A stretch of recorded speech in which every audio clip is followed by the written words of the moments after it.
I'm Nate. I serve here in LA with our Crew in Our City team, and we are thrilled and just so glad that you are here with us. We've been praying for you. We've been praying for this class.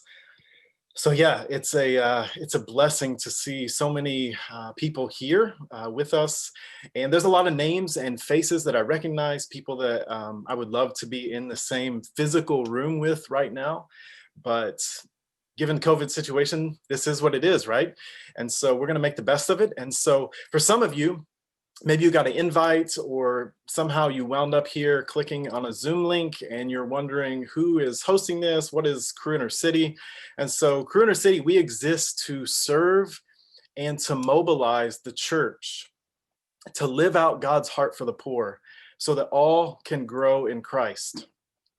As followers of Jesus, we desire to connect, empower, and develop local churches and leaders that are sensitive to the needs of the poor and the marginalized.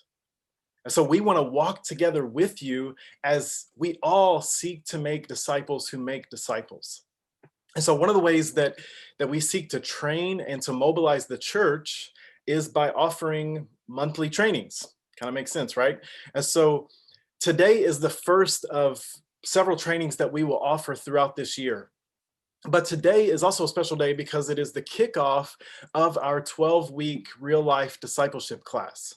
And so this is going to be the fourth time that we're doing the real life discipleship class. And I know that some of you in this call have actually walked through those 12 weeks and have been impacted and transformed even by that class. And so we're super excited to be starting that today. And I know that many of you who are here have already signed up for the class and are here today to begin this discipleship journey. Hopefully, though, some of you are here and maybe you haven't signed up for the class. Maybe you just came for this training, but maybe by the end of this training, you'll decide that you want to sign up as well and that you want to join us for the entirety of those 12 weeks. We'd be thrilled if you did that.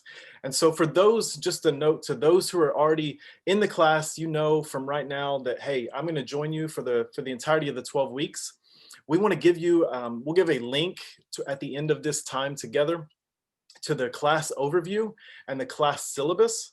And we will actually send an email today as well, so that you kind of know what is coming in the coming weeks and you know what to expect.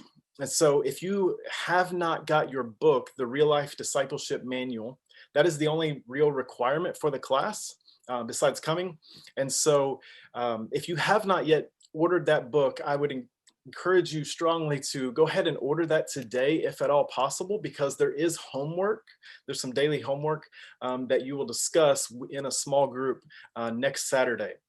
And so if you have any issues ordering the book or any problems getting the book for whatever reason, or if you need a manual in Spanish, please let us know as soon as you can, and we will do our best to get that book to you. Or even if the book is going to arrive late for whatever reason, we can get the pages for next Saturday that you need. So be on the lookout for that email this afternoon. Just in terms of a few logistics for today and for our time together, obviously due to COVID, as you can see, we are on Zoom. We're going to reevaluate that as the weeks progress to see if we have any options of actually being able to meet in person. Right now, just given the restrictions, we're not able to do so. And so most of us are actually accustomed to Zoom these days, but I did want to cover just a few items that will help our time go smoothly. So the first thing is that if you have not yet done so, please look at the menu bar at the bottom of your Zoom screen. And there is an icon that looks like it's a little globe. You may have to press the more button, the three dots, to bring this up. But there's an option for you to choose. It says interpretation. And so you want to choose your preferred language, either English or Spanish. So we do have Spanish translation today, if you are needing that. So the second thing is just during our time today, please, I know sometimes we forget and so on, which is totally good. We are grace-filled here, but do what you can to try to stay on mute, just so there's not any so we can avoid any kind of background noise or so on. If you do have questions, feel free to put those questions in the chat, message us directly. Any of those things are fine, and we'll do our best to answer any questions that you might have. We are going to have some times of like smaller breakout rooms. And so when you join a breakout room, you'll be able to join that room. And then at that time, you can unmute yourself, obviously, as that will be a time of discussion and sharing. So today, we are going to spend some time just discussing discipleship and developing leaders. And so if we're going to see a movement of disciples, right, we need leaders who will lead these movements and leaders who will raise up other leaders who've been equipped to proclaim the gospel in word and deed, and then teach others to do the same. And so one of our values as a ministry is leadership development and investing in the next generation of leaders. And so in our real life discipleship class, we actually, each week, we have the privilege of learning from different leaders across the city. And so today we have the opportunity and the privilege to learn from a dear brother who has a track record, not just of writing books or anything like that, but a track record of actually making disciples and producing next generation leaders. Somebody who is on the ground doing that and has been doing that for years and years. And so Larry Acosta is the founder of the Urban Youth Workers Institute, where they train the next generation of leaders working in urban centers. He now also works with City to City, which is a fellowship of leaders, churches, and networks that really collaborate to help start churches and to raise up church planters all across North America. So Larry is really pushing the ball forward here in LA with City to City LA. And so I've personally benefited from Larry's leadership. And honestly, like much of my personal ministry, like currently right now, if we had a discussion about what I'm doing and so on in Long Beach, like much of that is due to his bold leadership in my life. And I know many of you as well have been the direct recipients of his discipleship and his development in your life. So Larry, we are excited. We're thrilled to have you with us, and we really do look forward to seeing how Jesus uses this time today. So we're going to turn it over to you and give you the rest of this time. So thank you for being with us, brother. Absolutely. Thank you, Nate. Thank you for that generous introduction. That was very gracious. Thank you guys for sharing your Saturday morning with us today to grow and develop in your own leadership. And I feel honored to be with you today and maybe share some thoughts. Today, as we talk about discipling and developing the next gen leaders around you, where I'd like to start is I want to ask maybe two or three of you who would briefly share a little bit about the person who first believed in you or called leadership out in you. When you think back, who is someone that maybe first noticed that you were a young leader or begin to call that out of you? Would anyone be willing just to unmute yourself and maybe just share what that meant to you and who that person was and what they kind of first told you? Anyone willing to share here with us this morning? Who first believed in you and called leadership out of you?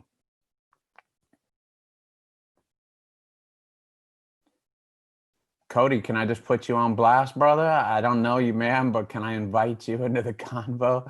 Was there an older leader when you were first emerging that first began to affirm leadership in you at some point? Yeah, thank you, Larry. First of all, I've seen you. I've been to the Urban Youth Workers Conference plenty of times, so I've seen you speak, and you've been really helpful. But I would say that the one person that's been actually pivotal in my leadership actually has been, who's here today, Tom Norris, actually. Nice. Because I'm a volunteer on the team, and but I worked with the inner city team for 5 years, and Tom really helped me to become more of a leader. So I would give Tom Norris the credit. Nice. Tom, thanks for believing in Cody and other young leaders around you, brother. Great job. Someone else willing to jump in? Who was that person who first maybe believed in you or called leadership out of you and invited you? I could share a little bit. My name is Steve. Hi, family. Can you hear me? Yeah, welcome, Steve. Thank you. So a little bit about my past history. I came out of the street life. I used to hang around in the streets, got caught up in the streets. And when I moved to this community, well, actually this street, also Tom and my pastor Scott, they truly believed in me. They truly reaffirmed me that it doesn't matter what I've been through, what I've done, who I've harmed, that I have the potential through Jesus Christ to change my life and be a leader and impact others. And to this day, today I work in a nonprofit organization where I help guys that are coming out of prison change their lives, obtain job, get job preparation skills. And also I serve here in my community with the youth, with little kids, helping them do their homework and telling them about Jesus. So Scott and Tom also, thank you. Right on. Steve, man, thank you for sharing your story. Tom and Scott, thank you for believing in Steve and inviting him into leadership and by the power of the gospel, right? The gospel still changes lives. And Steve, you're a testament to that, as we all are. So thank you for sharing. Hey, one more. Who would be willing to jump in? One of our sisters, who's someone who first believed in you and just called leadership out of you, even if you were reluctant, you weren't willing. Who is that person? One of our sisters willing to share this morning? Sure, I'll go ahead. Hi, my name is Lila. I work with Lila. Destino in San Diego. Nice. And this person that came to mind isn't actually like the first person, but it was just a really meaningful person, and one that I didn't really know that well. And so he's a pastor. We were out on the mission field, and after a couple of days, he just took me aside and he's like, I see leadership potential in you, and I could see you in front of people talking and in that role. And so it was just really meaningful, because here's this guy, here's this pastor who's been walking in those shoes, and just even with those few short days, saw something in me. And so this was now about 6 years ago. And so about 3 years ago, I texted him back after not seeing him for a while and just saying, like, thank you for that short conversation, because seeing something in me has made me believe in myself. So yeah. Layla, that was so powerful. And what was that pastor's name? Pastor Mark. Pastor Mark, man, praise God for Pastor Mark taking the time just to speak life to you, speak vision to you, and affirm the qualities of a leader and a speaker that he saw in you, Leela. That was beautiful. And so, family, here's where I'm going with all of this. You're in leadership and on point for such a time as this, to reach a fatherless generation, a broken generation, a generation that is looking for identity and trying to find out who they are as individuals. And we have the privilege of paying it forward and speaking life to this next generation and calling leadership out of them and affirming some of the qualities and giftings that you see in them. And so today our talk is all about discipleship, but as it relates to also inviting people into leadership and developing them as young leaders. Discipleship and leadership development are like parallel train tracks. They go together, and there are going to be times when you're doing a leadership training, but it's part of their formation of those young leaders you're pouring into. And there's other times you're going to be having more of a spiritual conversation about their personal life and applying scripture to bring about transformation, but it's going to also shape the leader within them. And so I just want you to see those as parallel train tracks. It's imperative that you're willing to kind of ping back and forth between leadership development, discipleship, and depending on the conversations you're going to have. But I'm inviting you today, we are inviting you today to pay it forward. Those people that spoke life to you, affirmed leadership in you, tag you're it. There are young leaders around you in your sphere of influence. They might be in middle school. They might be in children's ministry. They might They might be in your after school program. They might be in high school, or they might be young adults, or even adults in your volunteer team.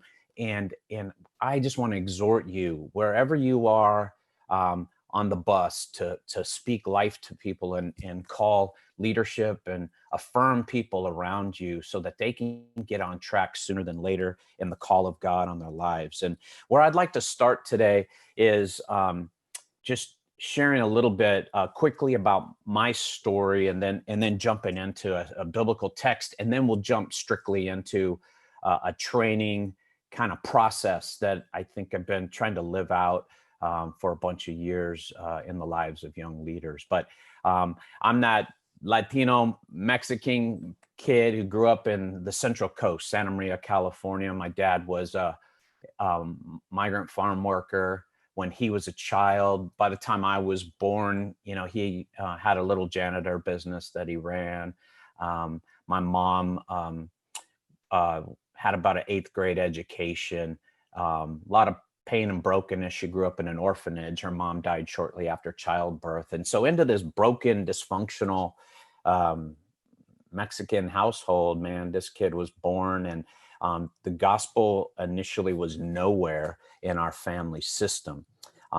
Little neighborhood, the kid across the street went to the little Baptist church up the street. And one day on the way home from school, he invited me to this good news club ran by these 2 awesome white ladies in our neighborhood. And every week they ran, and that was the name of it, Good News Club.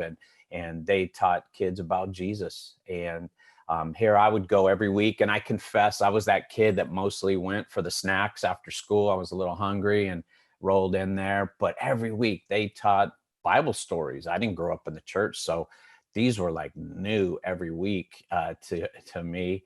And for 2 years, they just poured into me, taught me basics of the Bible, shared the gospel every week. But I can see myself as that 3rd grade kid praying that simple childlike prayer of faith that began to invite God to bring transformation. But what you need to know is that I can think back, like in 3rd grade, I was already a pretty foul-mouthed little kid, because that's what my dad modeled. That's the brokenness that was in our home and around me. But the gospel began to change me. And fast forward to 5th grade, those ladies went to this little church up the street, and they bridged me into the local church. And I was like the chip in the chocolate chip ice cream at the church, the one brown kid that went to the church. But that church loved me well. They bridged me into their Awana programs and their youth programs eventually as I went into middle school and high school.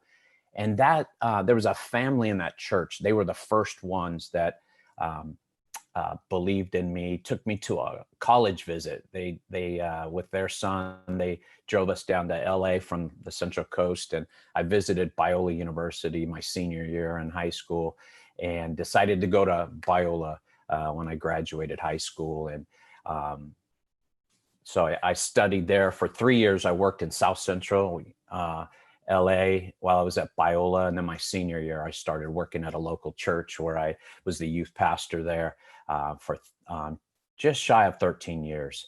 And then it was in that season when, toward the end of that tenure at the local church as a youth pastor, where I felt like the Holy Spirit was saying, hey, your time here is almost through. I want you to go start. And that's what became Urban Youth Workers Institute and KidWorks. It was really 2 missions. I was kind of green. I didn't realize we had 2 missions within the same nonprofit. But it was to Urban Youth Workers was to develop next gen urban leaders. Because I remember being that young leader on a staff as a youth pastor. Again, the only ethnic guy on the squad at the time. And I remember like, man, someone's got to teach us that grew up kind of more humbly and, some of the cliff notes, like who's coming alongside and affirming leaders and developing us. And I remember just not having a ton of that. It was I just had to be a quick study, a quick learner, and try not to screw anything up too bad, And I remember I came to my first staff meeting like maybe 7 minutes late at this church I got hired at, and I remember the pastor mad dogging me as I went into the staff meeting all the way, as walking, just staring a hole through me, while I went and found a seat. And I went, oh, bro, these white people don't play, yo. I gotta take my game up. Like, you can be 10 minutes early, but you can't be 7 minutes late to a staff meeting at this church. And I was like, man, someone should have told the young gun. I was coming in on my Latino time, and I had to learn to play by some new rules. And so anyway, Urban Youth Workers Institute kind of came out of that, and KidWorks, because I was one of those kids, and that's a community development corporation that my wife and I also co-founded, all at the same time when we left that specific youth ministry role. And so for 25 years, we were a part of that, as Nate said, before launching and partnering with City to City LA. So today I come to you as someone that deeply believes in you, deeply cares about your role in the kingdom, and desperately wants for you to be more intentional about developing the young leaders around you, because for such a time as this, while culture is shifting and we don't have control over that, there are some specific things that Jesus said that we need to be about, that until he comes again, we still need to be about feeding his lambs, making disciples, loving the widows, loving the fatherless. And so, man, if you've come to our class today, we're all about that. And we just want to see you fulfill your calling for such a time as this. And so what I'd like to do today is jump into a biblical text just to set the stage of a mentor and a mentee. And so I'm going to take us to 2 Kings chapter 2, and I'm going to read it quickly. It's a little bit of a long text, but just follow along. If you need to close your eyes and listen, tune in as I read the text. 2 Kings 2, 1 and following. When the Lord was about to take Elijah up to heaven in a whirlwind, Elijah and Elisha were on their way to Gilgal. Elijah said to Elisha, "Stay here. The Lord has sent me to Bethel." But Elisha said, "As surely as the Lord lives and as you live, I will not leave you." So they went down to Bethel. The company of the prophets at Bethel came out to Elisha and asked, "Do you know that the Lord is going to take your master from you today?" "Yes, I know," Elisha replied. "So be quiet." Then Elijah said to him, "Stay here, Elisha. The Lord has sent me to Jericho." And he replied, "As surely as the Lord lives and as you live, I will not leave you." So they went to Jericho. The company of the prophets at Jericho went up to Elisha, and they too asked him, "Do you know that the Lord is going to take your master from you today?" "Yes, I know," he replied, "so be quiet about it." Then Elijah said to him, "Stay here. The Lord has sent me to the Jordan." And he replied, "As surely as the Lord lives and as you live, I will not leave you." So the two of them walked on together. 50 men from the company of the prophets went and stood at a distance, facing the place where Elijah and Elisha had stopped at the Jordan. Elijah took his cloak, rolled it up, and struck the water with it. The water divided to the right and to the left, and the two of them crossed over on dry land. When they had crossed, Elijah said to Elisha, "Tell me, what can I do for you before I am taken from you?" Key question there. We're going to come back to that in just a moment. And you know that Elisha was a millennial, right? Because look what his response is. "Let me inherit a double portion of your spirit," right? Just playing, just messing with you guys. "You have asked a difficult thing," Elijah said. "Yet if you see me when I'm taken from you, it will be yours. Otherwise, it will not." As they were walking along and talking together, suddenly a chariot of fire and horses of fire appeared and separated the two of them. And Elijah went up to heaven in a whirlwind. Elisha saw this and cried out, my father, the chariots and horsemen of Israel." and Elisha saw him no more. Then he took hold of his garment and tore it in two. Elisha then picked up Elijah's cloak that had fallen from him and went back and stood on the bank of the Jordan. He took the cloak that had fallen from Elijah and struck the water with it. Where now is the Lord, the God of Elijah? He asked. When he struck the water, it divided to the right and to the left, and he crossed over. The company of the prophets from Jericho who were watching said, the spirit of Elijah is resting on Elisha.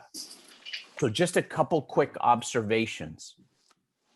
First of all, I realize we would all love to have this type of motivated disciple and those in training following us, right? Like Elisha was not going to be denied. Wherever Elijah was going, this dude was relentless. I love this. And I realize that some of those we disciple are not always this hungry and eager.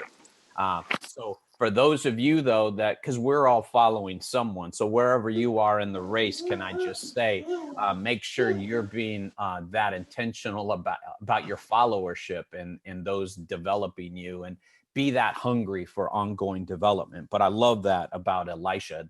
The dude was eager. He's not going to get out of Elijah's sight. He's like, man, wherever you're going, dog, I'm rolling with you, right? And so I love that about that Elijah created space for the two of them to journey together. So can I just say that gone are the days where the church should have any kind of a watch and learn approach to leadership development. Man, I just apologize to you if you emerged under a boomer or builder. I can pick on the boomers because I am one. But we had too much of a watch and learn approach to leadership development. Watch me preach, watch me do ministry. And so hopefully you learn something. And that's just not what we're talking about here. This is life on life discipleship, life on life leadership development. When you go speak somewhere and you're going to serve in the neighborhood, take those you're discipling, take those you're developing as young leaders with you to do the work of the ministry. And so I love the fact that we have this model in scripture where these two, Elijah and Elisha, were walking together, journeying together, having conversations on the journey. The two of them walked on together. But here's where I want to take us. Here's in verse 9, it says, tell me, what can I do for you before I am taken from you? So here's what I want to exhort us as leaders to be more intentional about, having conversations with those you're mentoring and developing. What do you need from me? How can I serve you? What qualities, what skills do you need? But being intentional about inviting their input. There's going to be some things they might not mention. And so I'm going to give you some of those, and they are included in your outline. But I just think we need to have that kind of a open invitation. What do you need? How can I develop you for the journey, for the call of God on your life? That kind of open posture for us as disciple makers, as leader developers, that is so key. And then showing grace, right? When some of these leaders, they want to start at the top, and some of us had to grind from the bottom forever, it seems like, right? Before we had our opportunities. Let's just show grace with their youthful exuberance. But let's see the qualities, and let's call out the qualities and skills and giftings that we see in them. And so, we can see that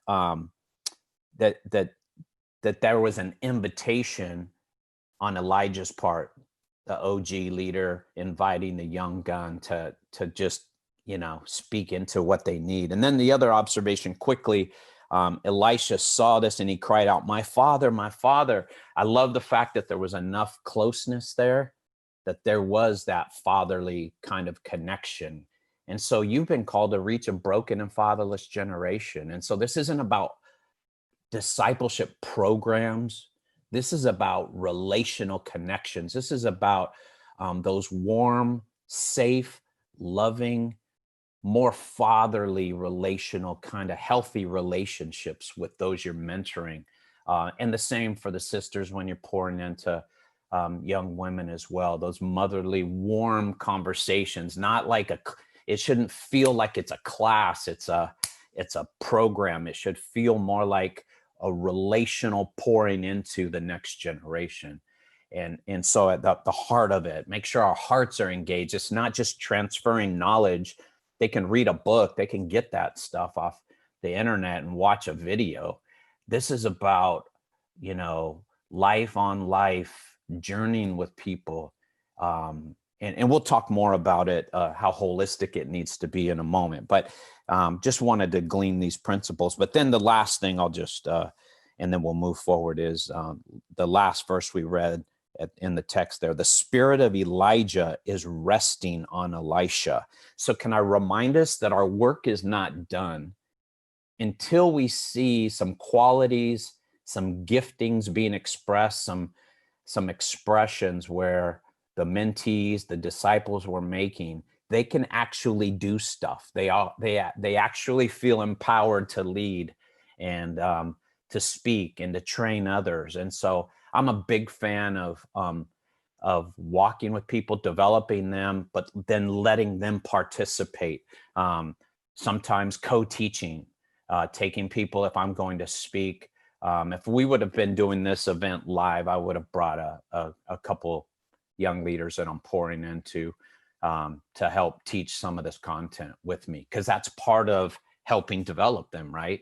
And so I just want to encourage all of us to be intentional about that, so that people can see that leadership gifting is resting on their life, that it's not always coming back to us as the older leaders, but that those young leaders get a chance to shine and express the gifting in them. So pass the baton of leadership and of discipleship, and then let them step into their own calling, the calling that God has on their lives. So with that in mind, I want to move us forward, and hopefully you received the outline that we sent to you.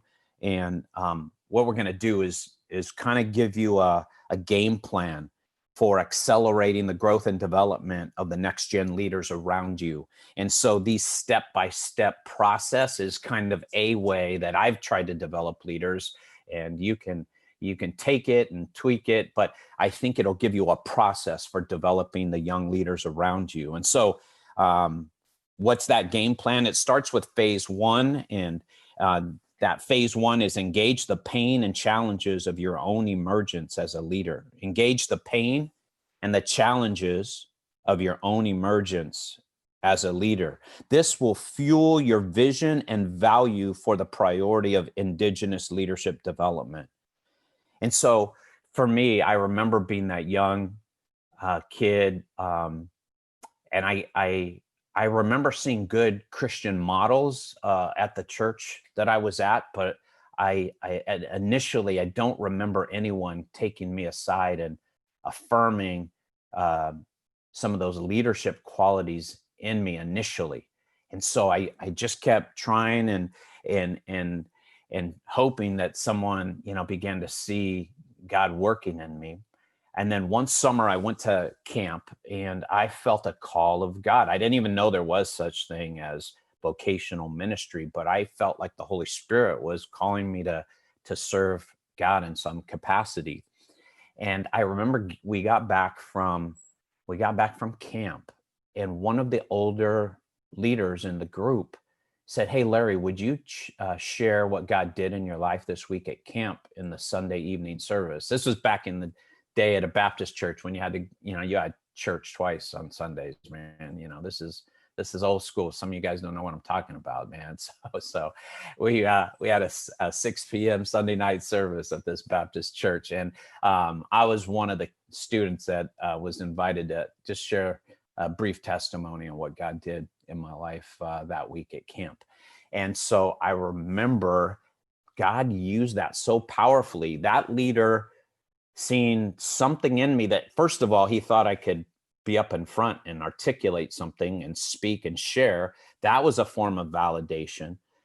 And then people coming up to me after and just saying, thank you for sharing, and, beginning to affirm some qualities in me that I maybe was reluctant, because of the broken family system I grew up in, maybe was reluctant to think that I had anything to offer, because I grew up more in this kind of poor, almost immigrant kind of context where I didn't think I had that much value. And so by being invited to do something as seemingly big to me at the time, to speak in the Sunday evening service briefly, and then people affirming what I shared, it was a game changer. From that, I began to take leadership roles in the youth ministry, and I would teach as a high school kid, as a junior in high school. I would teach our youth group every other week with another student leader as a volunteer youth ministry position. We didn't have a full-time youth pastor there,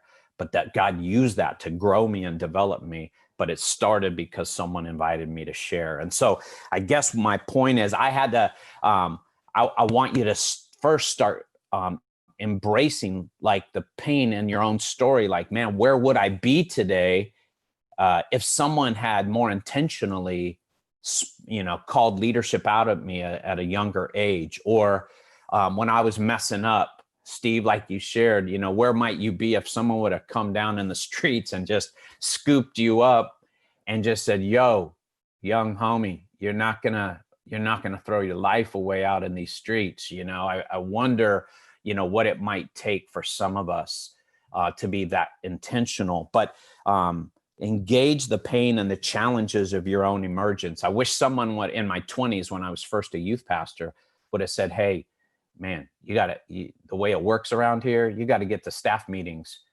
be here 7 to 10 minutes early, but do not be 1 minute late.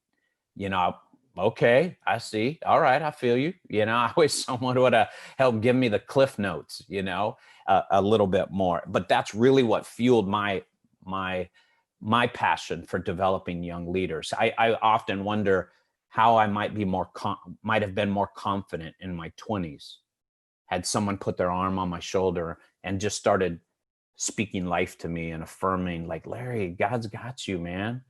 Like, you don't have to keep proving yourself and striving, man. The gospel is made a way where, God loves you as his son. You're not defined by the broken relationship you had with your earthly dad. Can you imagine if leaders started speaking these kind of truths to young leaders more intentionally? I wonder how much healthier I would have been in my 20s had someone developed me in that kind of relational shepherding kind of a way. And so that's what I mean. Tune into your pain. What do you wish someone would have more intentionally given you? And then let that fuel you for more passionately developing the young leaders around you. Number 2, enlist and identify the next gen leaders around you. You can't intentionally develop what you haven't identified as your target audience. Matthew 9, verse 9 and following says, as Jesus went on from there, he saw a man named Matthew sitting in his tax collector's booth. Follow me, Jesus told him. And Matthew got up and followed him. And so here's what I want you to do. If you possibly downloaded or printed the outline that that was emailed to you, in that upper portion where there's a little bit of space, or if not, on a blank piece of paper, I want you to put a big X on the paper to create these 4 quadrants. And here's what I want you to do. In the upper quadrant, this is what's going to shape your mentoring or discipleship matrix. And so in the upper part of the X, that quadrant, I want you to write upward mentors. Upward mentors. And those are the people that are developing you. Those might be some of the mentors that you have, that you're reading, books that they've written. That's how you're being developed. Upward mentors. Down, and then in the bottom part of the X, I want you to write downward mentees. Downward mentees. Those are the leaders that you're pouring into intentionally. On the left side of the X, I want you to write peer mentoring external. Peer mentor mentors external. And all that means is, who are the leaders that are in your life, or the peers in your life that they're not in your exact ministry. They might be in another ministry, maybe it's an hour away or 20 minutes away, but you don't see them on a regular basis. And then to the right side of the X, I want you to write peer mentoring internal. Peer mentoring internal. And those are the leaders that are maybe internal to your organization. You see them on a regular basis. They're in a small group with you, or they're 10 minutes away. Like, you could easily get some time weekly with them to for accountability, and they can sharpen you. And so here's what I want you to do is, and we won't have time to unpack all of this today, but I want to give you this structure, because it's imperative that you begin to make a list of this discipleship matrix that will shape these various relationships. So who's pouring into you? How can you schedule time with those who are above you in the race or ahead of you in the race? Who are those upward mentors? Some of you have Tom, in that place. Make sure you're getting time with Tom to be developed, and as well as those 2 or 3 other upward mentors in your life that you want to intentionally connect with and have those discipleship conversations and leadership development times with. It could be over coffee or tacos. That's the way I like to do it. Not necessarily together, but but over a meal, when possible. I realize it's not possible right now, but anyway, my point is, who are those upward mentors that you're intentionally meeting with, connecting with, reading, learning from, and then who are the downward mentees that you're intentionally pouring into? We're going to talk more about that in just a moment. And then who are the peers in your lives? They're external. You went to college with them. They just get you. They speak life to you, but they're not around anymore. Can I just say that maybe you need to schedule a Zoom meeting every other week with them, or once a week with them, to just sharpen one another. Maybe it's for 20 minutes, but you pray together. But who are those peer mentors in your life, external? And then who are the internal ones? They're on your team, they're up the street, and you can meet with them weekly or every other week so that you stay sharpened. Now, the sum total of all these relationships are part of your discipleship matrix. They're sharpening you, you're sharpening them, you're learning from them, they're receiving from you. And that's what's going to help us stay healthy and whole, even in the midst of challenging times like we're facing right now. So give yourself permission to be sharpened by some peers, so that they're speaking life to you, so that you're not letting life happen to you. You're not that frog in the beaker that's being slowly cooked with the negativity that's all around us, or the spiritual oppression that you're feeling with the attacks of the enemy that he brings on all of us as leaders. But you're speaking life to one another. But then who are you learning from and receiving from? And then who are you pouring into, so that there's life on life transference? Now, all right. And so quickly on those downward mentoring relationships, within that bottom part of the matrix, I want you to make multiple sub lists within that. You might have 2 or 3 middle school kids that you just really see leadership in. They're in your discipleship group you're pouring into. That's one list of some students that you're intentionally going to mentor and develop. There might be another list of some young adults that are volunteers on your team, and you're going to give them a different set of curriculum and conversations and material and development. It's not the same as what you're doing and talking with your middle school or high school students. They're young adults, they're in leadership, but they're still young and they need some coaching and they need someone to walk with. Another list might be some of your adult volunteers. What are they doing and what do they need to be effective in leadership? And so I don't have time to nuance all the little subgroups that would maybe make up those downward mentoring or discipleship relationships that you're going to have.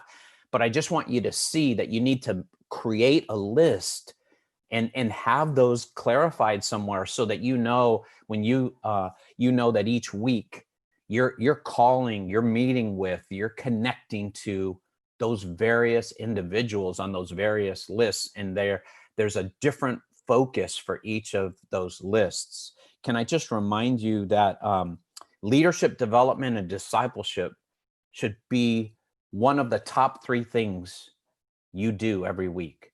Like, this isn't something like it's not just a program. The leaders you're pouring into, that should be something you're doing every week, and it's peppered throughout your calendar of your week. How am I going to get time with, Pookie and Ray Ray, and how am I going to meet with my staff over here, and how am I doing at managing these relationships so that I'm pouring into and I'm moving them forward in their race that's set before them.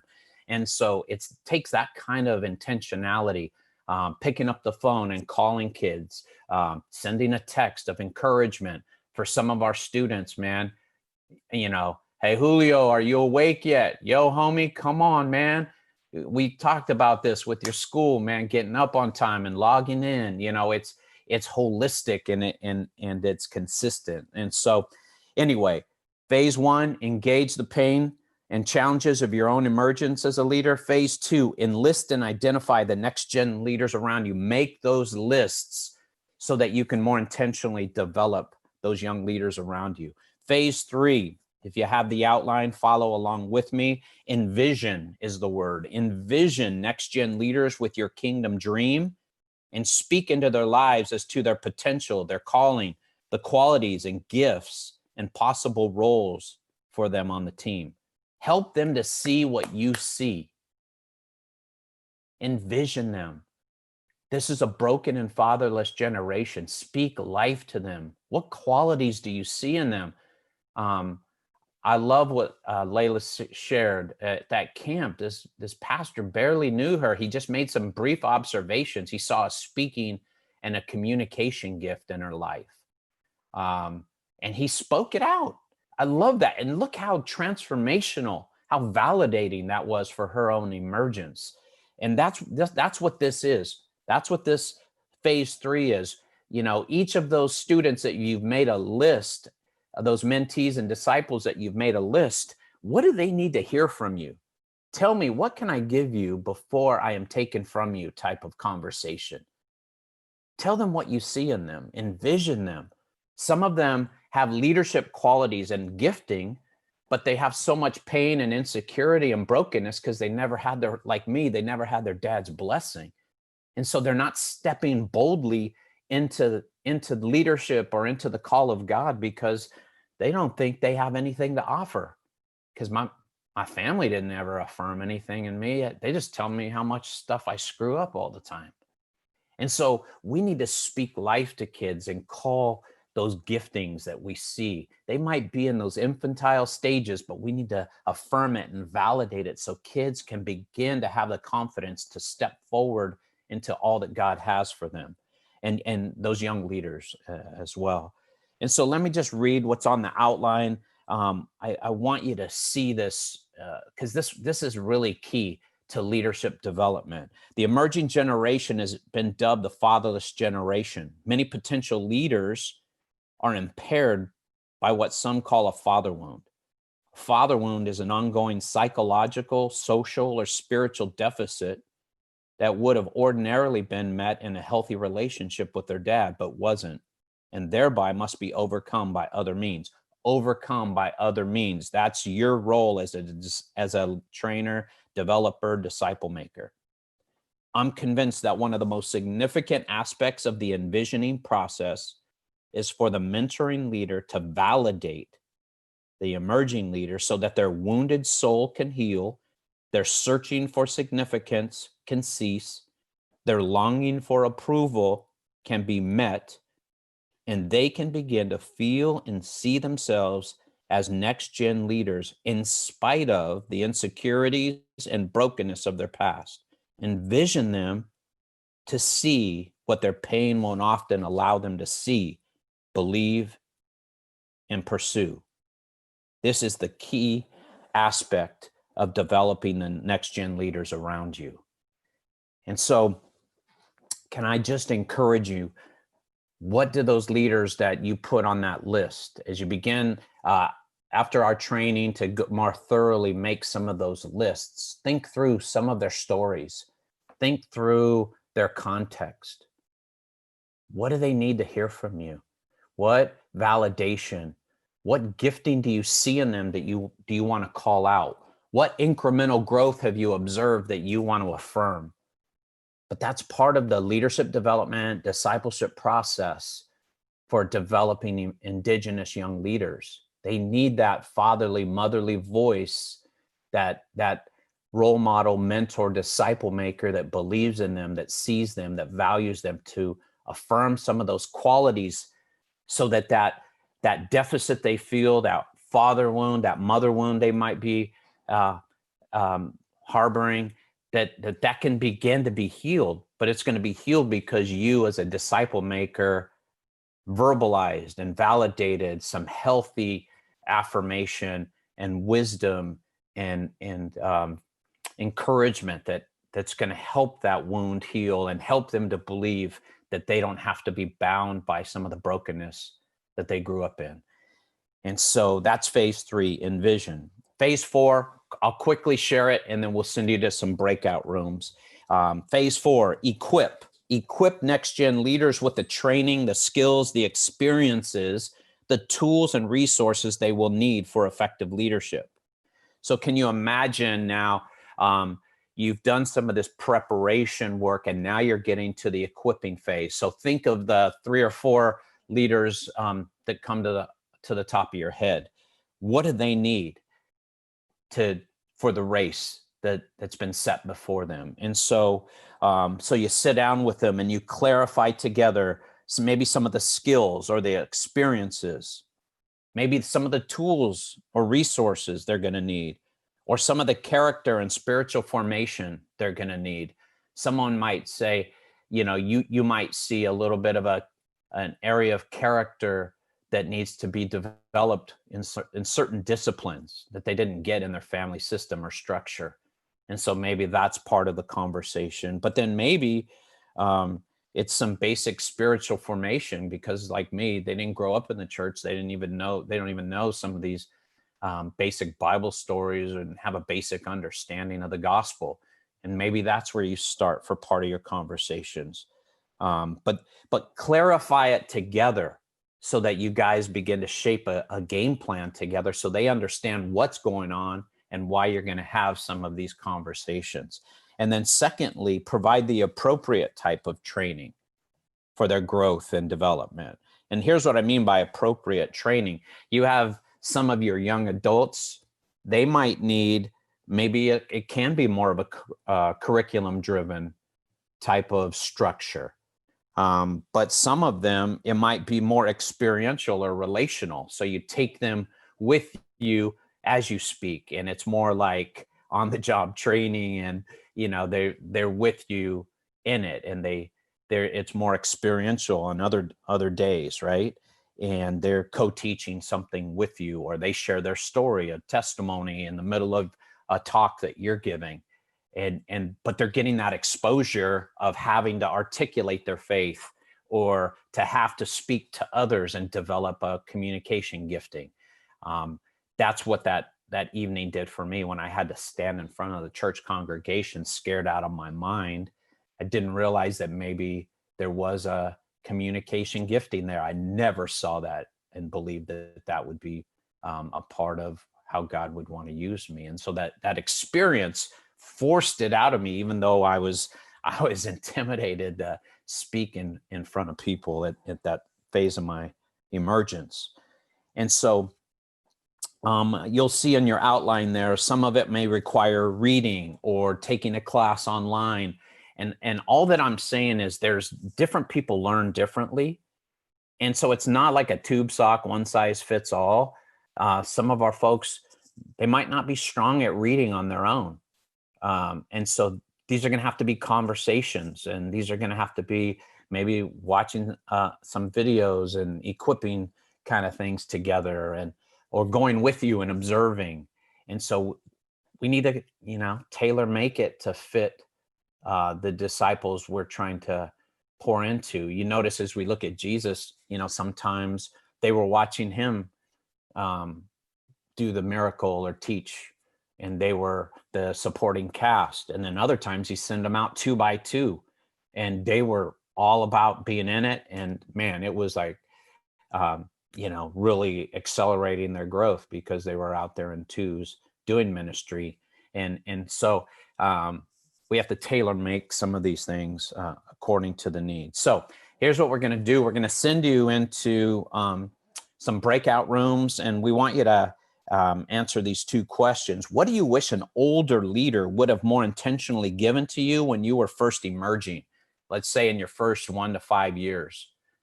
What do you wish an older leader would have more intentionally given to you when you were first emerging in those first 1 to 5 years? That's the first question. And then secondly, what can you more intentionally give to the leaders around you? Let's not repeat history and hold all the cards here and have a watch and learn approach to leadership development and discipleship. Let's just give it away more freely. Let's equip these next gen leaders and give them the cliff notes. Hey, here's what I wish someone would have told me earlier on about how to prepare a talk, or how to lead a discipleship group, or how to organize my calendar, or how to be a better husband. Give them the cliff notes, man. Let's go. Let's accelerate people's growth. But what are those things that you can more intentionally give away to those you're pouring into around you? So those 2 questions. Nate, if you want to send us into our breakout rooms, that would be great.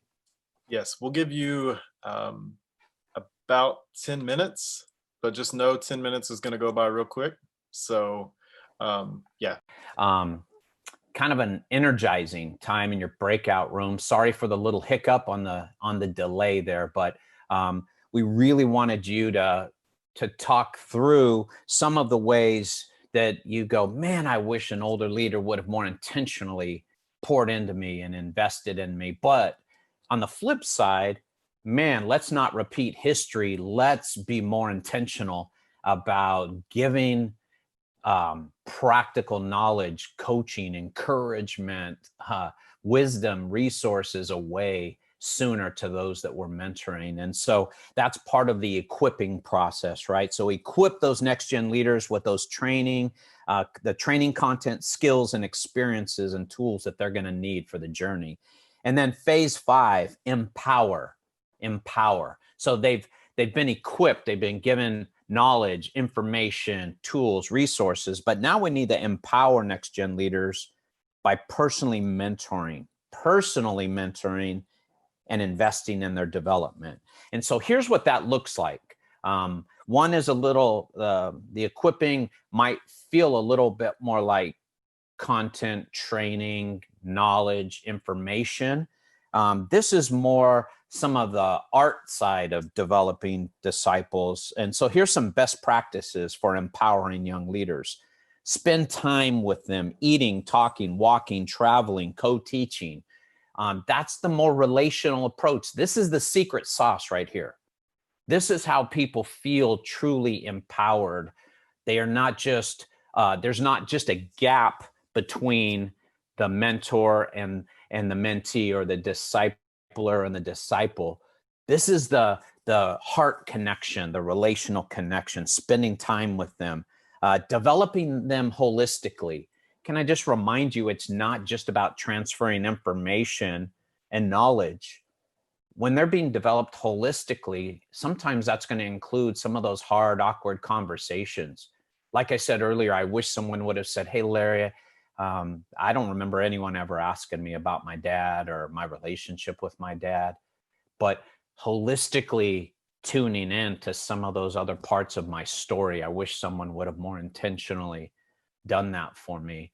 For some of your students, it might mean, man, we have to help them pay the light bill this month. That's just part of discipleship and leadership development. We're going to come alongside you and just help your family out of this tough spot. It's not just the knowledge and information that you're giving to them, but it's knowing their story and holistically walking with them in some of these ways. So anyway, I'll keep it going. Confront them when necessary. Some of these young adults have been raised in a single parent household, and they need that male voice to say, hey, bro, you got to get yourself out of bed, man. Like, come on. You're a young adult. You got to step into this, man. It's time to start adulting a little bit more. Your mom can't be the one always doing this stuff for you. You got to do your laundry, man. Let's go. It's time to grow and step into being a man, So your voice as that mentor is going to have to coach them up sometimes and even confront them.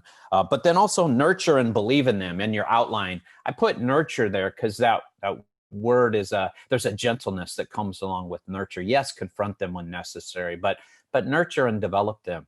Speak life to them, believe in them like crazy. And it has to come across not just relationally, but with some warmth, with a voice of someone who really does care. And that's essential, right? Affirm them privately and publicly. Resource them with appropriate tools, technology, books. Sometimes it's a budget.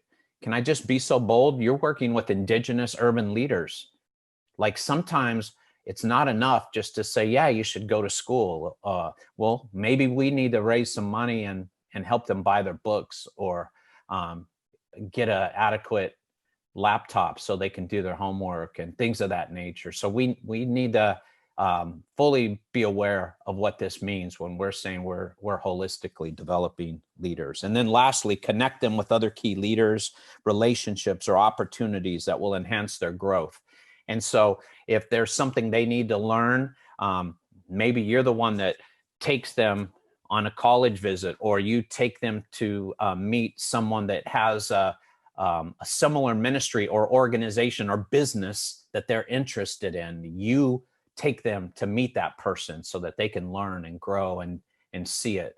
But you broker that relationship, you broker that exposure and opportunity, right? And so Phase 5, empower. In the interest of time, family, I'm going to fast forward us to Phase 6, entrust.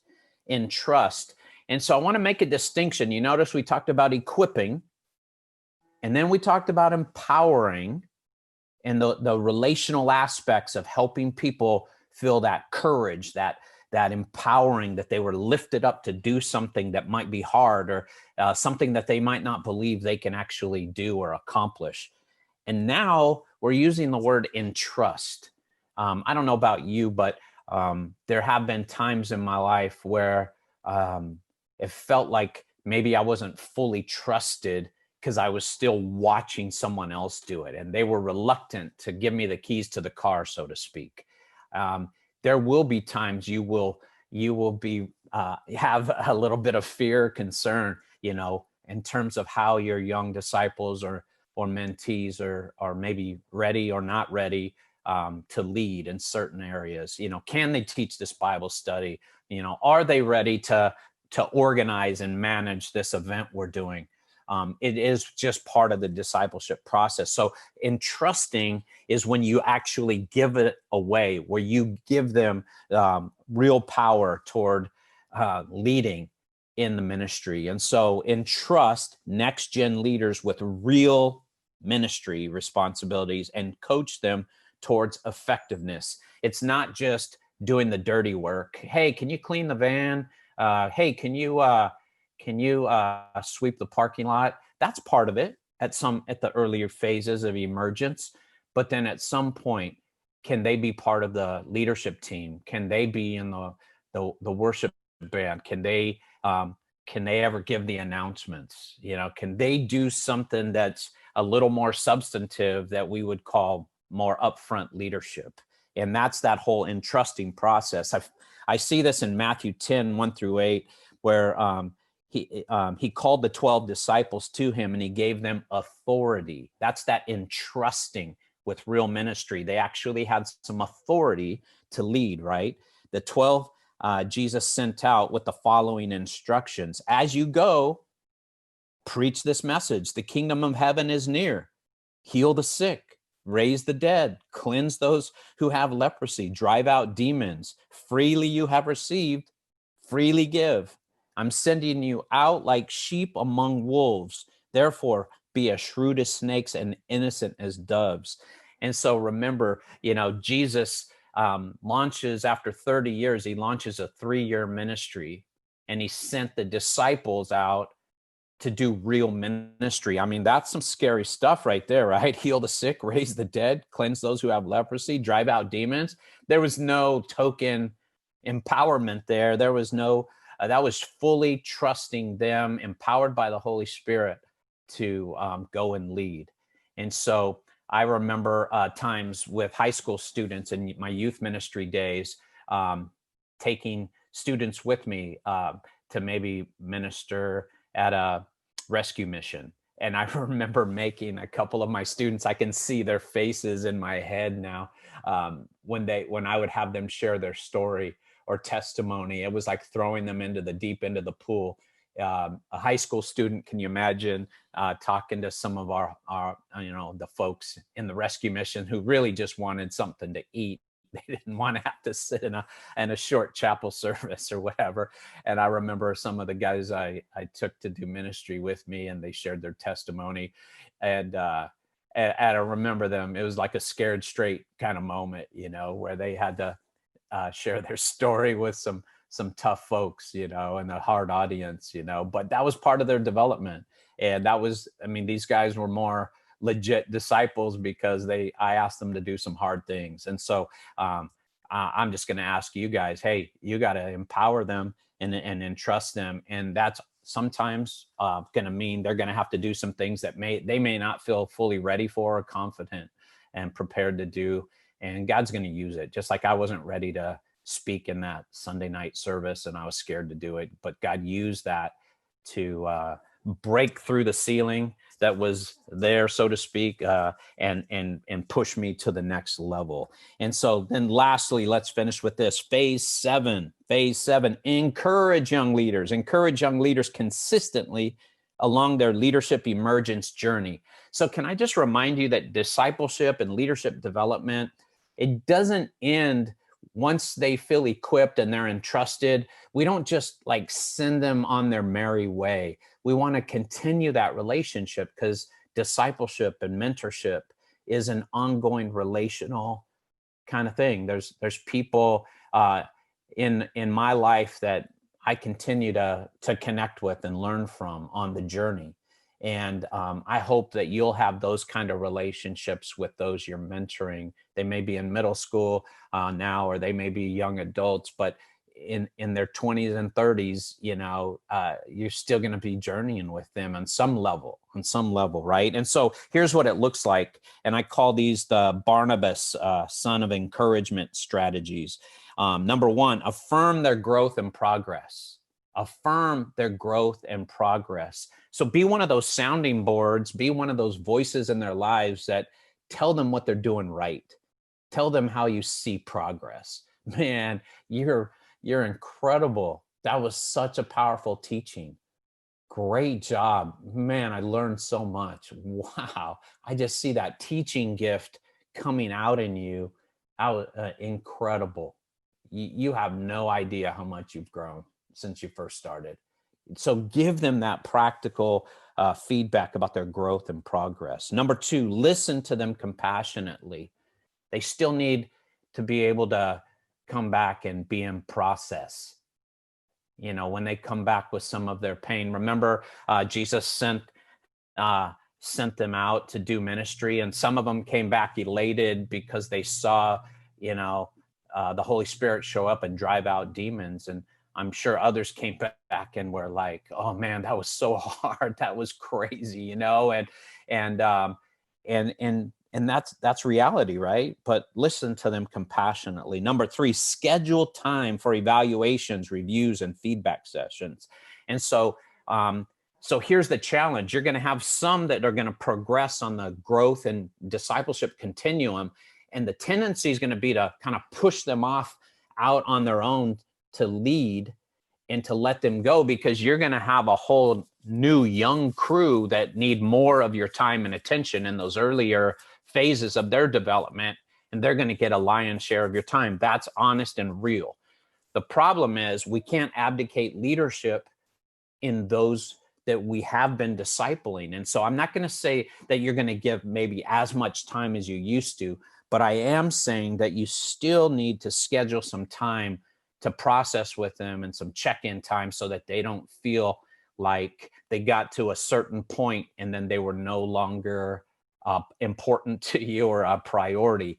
There still needs to be a relational connection to them consistently. Number 4, celebrate individual and team accomplishments. Take time to celebrate and affirm and clap it up for people that are doing a good job. I remember in ministry, I wasn't really good at this. I grew up in, like I said, this kind of a little bit of an immigrant shaped, hardworking home, if you will, with my dad. And so it was always do more, take on the next hill. And so I wish I would have had a little bit in my 20s, a little more of a take time to catch our breath and celebrate accomplishments of events and things that go well. And so that's why I put it in here, because I didn't do that very well in my 20s. And then I discovered, like, man, after a solid event and things are going, or a team victory or a great missions trip, like, take time to celebrate that and rejoice and share the stories and affirm one another. Number 5, motivate them toward higher education. You're working with some young leaders. They need someone who believes in them and who cares enough to push them to the next level of development. And so, man, speak life to them, but man, exhort them toward higher education. It is so important. I remember graduating from college. I got a job, like I said, at this church, and I remember the pastor, when I first took that job, he goes, "Well, have you signed up for seminary?" And I went, "Oh no, I mean, I just graduated from college, man. I went further than anyone in my family. I'm done with education, man. I just want to serve the Lord and be a youth pastor." And then he looked at me and he said, "No, maybe you didn't hear me. If you're going to work here, you're going to get a master's degree."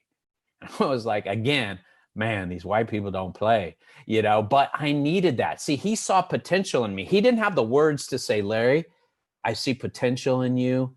He wasn't a nurturer, and so I would have said it so much differently. And I'm telling you to say it differently. "Mijo, I value you. I believe in you. God's got more than you can even imagine for your life, your one and only life. You're going to need an education to go further than you think you're able." And so I'm exhorting you as your big brother in the faith. I'm exhorting you to sign up and get your college degree. It's those kind of healthy conversations that are so powerful. Number 6, pray over them. Pray over those kids, those young leaders that are in your sphere of influence. Like, not a token prayer. I'm just talking like, "Hey, come here. I'm going to pray for you." It was so cool this week. My son had a job interview on the day before yesterday. And he, before he left, and he lives out on his own, but he just happened to be here at the house the night before. And the next morning, he just says, "Hey, Dad, would you pray for me?" Because he remembers growing up where, I would just pull them in close and pray over them sometimes before school or things like that. But it just touched my heart because he was feeling overwhelmed by this interview and the great opportunity that it was, but he still wanted that covering, that prayer over him to face, this interview and to have that confidence that also came from the Spirit. And so anyway, pray over them. Number 7, speak into their lives. Tell them what you see. Validate them so that they can have those outside points of validation and encouragement that would counter the internal insecurities and fears that we can't always see. But we see the effects of it. Unless they verbalize it, we just see the effects of it, right? So speak into their lives so that they have someone that believes in them, so that they can internalize that and begin to counter some of the negative narrative that they're so often crippled by. And so be those kind of leaders and mentors. Number 8, model personal health, transparency, vulnerability, grace, and truth. And so that's the hard part, because we're broken people. We're not perfect, and we're going to mess up. And so do your best to model personal health. When you mess up, own it and apologize. Be vulnerable and transparent so that they can see that you're in process too, and be about grace and truth. And then lastly, phase 8, and I'll pass it off to Tom. Elevate next-gen leaders so that they can emerge more boldly. Elevate them. Elevate next-gen leaders so they can emerge more boldly. Be their biggest fan, promoter, and sponsor. Challenge them to go further, dream bigger, be deeper, and live more balanced lives. Elevate them. My hope is that some of the leaders I'm mentoring will go further than me, that they will be better communicators. They will be able to stand on more influential stages, that they will have healthy marriages and be godly dads and moms. And so anyway, I want them to exceed anything that I've done. And I think previous generations, I don't know if they were intentional all the time about championing that. And I'm standing on some people's shoulders, and I want those that I'm mentoring and discipling to stand on my shoulders, get there sooner, be more, even have a greater impact than I did at their age. And so elevate next-gen leaders so they can emerge more boldly. So those 8 steps, or a process for helping you accelerate the growth. That's a game plan. If you'll go back and work that plan, it's a game plan for helping you disciple and develop the next-gen leaders around you. Tom and Nate, thank you for the privilege of being a part of the Crew LA family today. It was my honor. You will, the guys on the last page, they're going to give you some homework this week. They'll talk about it and how we're going to use some of these core competencies for next-gen leaders. But Tom, I'll let you take it away from here, give some announcements and some homework assignments to us. And again, thank you for the opportunity.